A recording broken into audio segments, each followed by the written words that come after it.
నమస్తే welcome to study guide.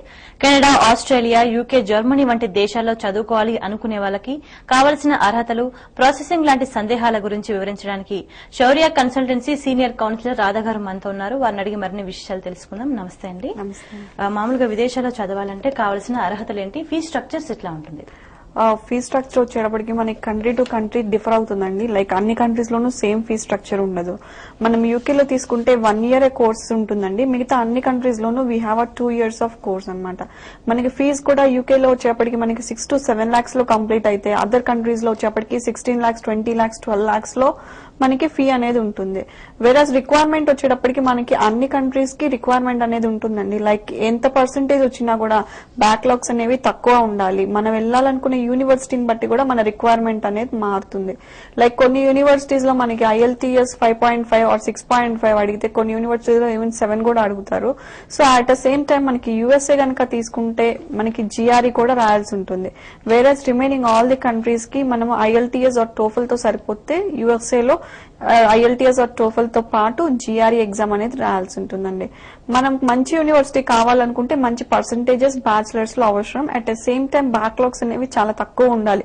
మనం overseas education plan చేస్తున్నప్పుడు బ్యాక్లాగ్స్ అనేవి తక్కువ ఉంటే మన వీసా సక్సెస్ రేట్ అనేది చాలా ఇంప్రూవ్ అవుతుందండి. ఓకేనైతే కెనడా వీసా గురించి చెప్పండి. అలాగే స్టూడెంట్ పార్ట్నర్షిప్ ప్రోగ్రామ్ వల్ల వచ్చే అడ్వాంటేజెస్ ఏంటి? యాక్చువల్ గా స్టూడెంట్ పార్ట్నర్షిప్ ప్రోగ్రామ్ అనేది మనకి కెనడాలో ఉందండి. ఈ ప్రోగ్రామ్ అనేది మన ఎస్పెషల్లీ మన ఇండియన్ స్టూడెంట్స్ కి. వేరే ఈ ప్రోగ్రామ్ వల్ల అడ్వాంటేజెస్ ఏంటంటే మనకి 2 weeks ప్రాసెసింగ్ టైం అనేది ఉంటుందండి. లైక్ మిగతా లైక్ జనరల్ కేటగిరీలో ఫైల్ చేస్తే మనకి 4 weeks, 5 weeks పట్టే వీసా డ్యూరేషన్ మనకి SPP లో చేస్తే 2 weeks లో అయిపోతుంది. ప్లస్ ఫైనాన్షియల్ డాక్యుమెంటేషన్ కూడా చాలా తక్కువ చూపించాలన్నమాట. దీని వీసా సక్సెస్ రేట్ కూడా చాలా ఎక్కువ ఉంటుంది. బట్ SPP లో ఫైల్ చేయాలి అంటే మనకి 8 backlogs కన్నా తక్కువ ఉండాలండి. 8 backlogs కన్నా తక్కువ ఉంటేనే we can process for SPP colleges. లేకపోతే కనుక నాన్ SPP అండ్ జనరల్ కేటగిరీలో చేయాల్సి ఉంటుంది. కాబట్టి మళ్ళీ మనకి వీసా సక్సెస్ రేట్ అనేది SPP లో అంతా ఉండదు. మనకి కెనడాలో ఎడ్యుకేషన్ వైజ్ చూసుకుంటే PG diploma programmes, masters programmes ఉంటాయండి.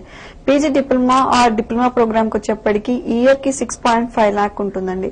మనము 1 year కైనా వెళ్ళొచ్చు, 2 year ప్రోగ్రామ్ కైనా వెళ్ళొచ్చు. 2 year ప్రోగ్రామ్ కి వెళ్లే స్టూడెంట్స్ 3 years వర్క్ పర్మిట్ వస్తుంది. 1 year ప్రోగ్రామ్ కి వెళ్తే 1 year వర్క్ పర్మిట్ వస్తుంది.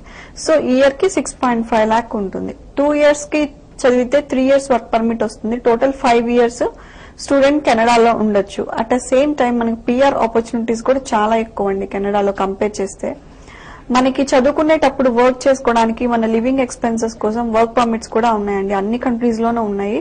వెరస్ per hour we will get $8 to $12 అండి. ఏ కంట్రీకి వెళ్ళినా, కెనడా అనే కాదు, ఏ కంట్రీకి వెళ్ళినా మనకి వర్కింగ్ వైల్ లెర్నింగ్ ప్రోగ్రామ్ లా ఉంటుందండి మనకి ప్రాసెస్ వచ్చేప్పటికి. ఓకేనైతే ఆస్ట్రేలియాలో కొత్తగా రూల్స్ చేంజ్ అయ్యాయి అంటున్నారు. అంటే వీటి వల్ల అడ్వాంటేజెస్ ఏమైనా ఉన్నాయా? ఆస్ట్రేలియాలో రూల్స్ చేంజ్ అయినాయండి. ఇప్పుడున్న సిచ్యువేషన్ లో మనకి చాలా అడ్వాంటేజెస్ అండి, డిసడ్వాంటేజెస్ ఏం లేవు. యాక్చువల్లీ కొత్తగా చేంజ్ అయిన రూల్స్ వల్ల Australian people are encouraging us అనమాట by giving 1 and more options. మనకి వచ్చేటప్పటికి అది వరకు మన కంట్రీ ఇండియా వచ్చేటప్పటికి లెవెల్ 4 లో ఉంటే, అంటే హై రిస్కీ కంట్రీ ఉండేది. ఇప్పుడు మనము లెవెల్ 1 అంటే లో రిస్కీ కంట్రీ ప్రొఫైల్ కి వచ్చామన్నమాట. దీనివల్ల మనం చూపించాల్సిన ఫైనాన్షియల్ సోర్సెస్ అనేవి చాలా తగ్గిపోయినాయి. దీనివల్ల వీసా సక్సెస్ రేట్ అనేది చాలా పెరిగిపోయింది అనమాట. అది వరకు 30 lakhs, 40 lakhs మనం డాక్యుమెంటేషన్ చూపిస్తే ఇప్పుడు 20 lakhs, 15 lakhs కి వచ్చేసింది. సో దీనివల్ల స్టూడెంట్స్ కూడా చాలా ఫ్రీగా they are doing the process అనమాట. అదే కాకుండా మనకి అది వరకు 20 hours work permit per week ఉంటే ఇప్పుడు 40 hours ఫర్ ఫోర్ట్ నైట్ అయింది. దీనివల్ల స్టూడెంట్స్ ఎక్కువసేపు ఎర్న్ చేసుకోవచ్చు. ఎర్న్ చేసుకుని living expenses and they can save part of their earnings for the fees also. మనకి 2 years కోర్స్ ఉంటుందండి. ఫీజ్ స్ట్రక్చర్ వచ్చేప్పటికి 16 lakhs నుంచి 20 lakhs దాకా ఉంటుంది. ఆస్ట్రేలియాలో ఎడ్యుకేషన్ మాస్టర్స్ కానివ్వండి, MBA కానీ చేయాలి అంటే. Whereas we can pay the fee in installments. First semester fee 4 lakhs, second semester అప్పుడు సెకండ్ సెమిస్టర్ ఫీ ఇలా పే చేసుకునే ఆపర్చునిటీస్ ఉన్నాయి. 2 years కోర్స్ చేస్తే స్టూడెంట్ కి 2 years టెంపరరీ రెసిడెన్సీ వస్తుంది. సో టోటలీ స్టూడెంట్స్ 4 years ఆస్ట్రేలియాలో ఉండొచ్చు అండి. మనకి మెయిన్ గా ఇంటెక్స్ వచ్చేటప్పటికి జూలై ఇంటెక్, నెక్స్ట్ మంత్ ఒక ఇంటెక్ ఉంది, తర్వాత నవంబర్, తర్వాత మళ్ళీ ఫిబ్రవరి ఇంటెక్. సో మన ప్రాసెసింగ్ అనేది అట్లీస్ట్ 4 to 5 months ముందలైనా స్టార్ట్ చేయాలండి ఆస్ట్రేలియాకి. ఓకేనైతే యూకేలో వర్క్ పర్మిట్ లేదు. సో యూకేలో మాస్టర్స్ చేయాలి